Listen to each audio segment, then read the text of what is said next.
Inaelezwa kwamba idadi ya watu waliofariki katika ajali ya magari mawili kugongana uso kwa uso wilaya ya Same mkoani Kilimanjaro imeongezeka na kufikia watu 39. Ajali hiyo ilitokea Juni 28 mwaka 2025 katika eneo la Sabasaba, Same mjini, ikihusisha basi la kampuni ya Channel One lililokuwa likitokea Moshi kwenda Tanga na basi dogo aina ya Coaster iliyokuwa ikitokea Same mjini kwenda Moshi kugongana uso kwa uso na kuwaka moto wakati abiria wakiwa ndani ya magari hayo. Kwa mujibu wa gazeti la Mwananchi kupitia ukurasa wa Instagram ni kwamba mkuu wa mkoa wa Kilimanjaro Nurdin Babu ametoa taarifa leo Juni 30 mwaka 2025 ambapo amesema vifo kutokana na ajali hiyo vimeongezeka kutoka 38 vya awali na kufika 39 baada ya mmoja wa majeruhi waliokuwa wanaendelea na matibabu kufariki dunia. Akizungumzia hali za majeruhi, amesema mpaka sasa majeruhi 22 kati ya 28 wameruhusiwa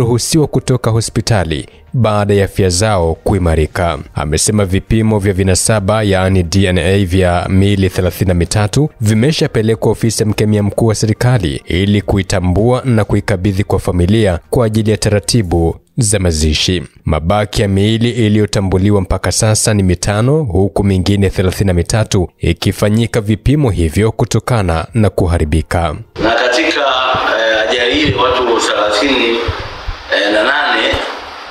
walipoteza maisha na tulikuwa na majeruhi 6, lakini kwa bahati mbaya majeruhi mmoja ambaye alilazwa KCMC leo asubuhi ameaga dunia.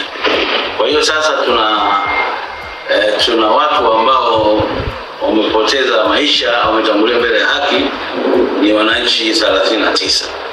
Na wananchi hawa ni wa maeneo mbalimbali, maeneo ya hapa Moshi, maeneo ya Same, maeneo ya Tanga na Arusha. Kwa hiyo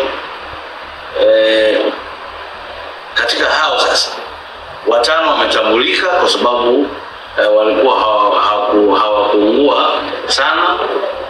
Kwa hiyo postmortem na shughuli nyingine zimekamilika na leo wataruhusiwa kuchukua miili yao kwa ajili ya kwenda kuwahifadhi.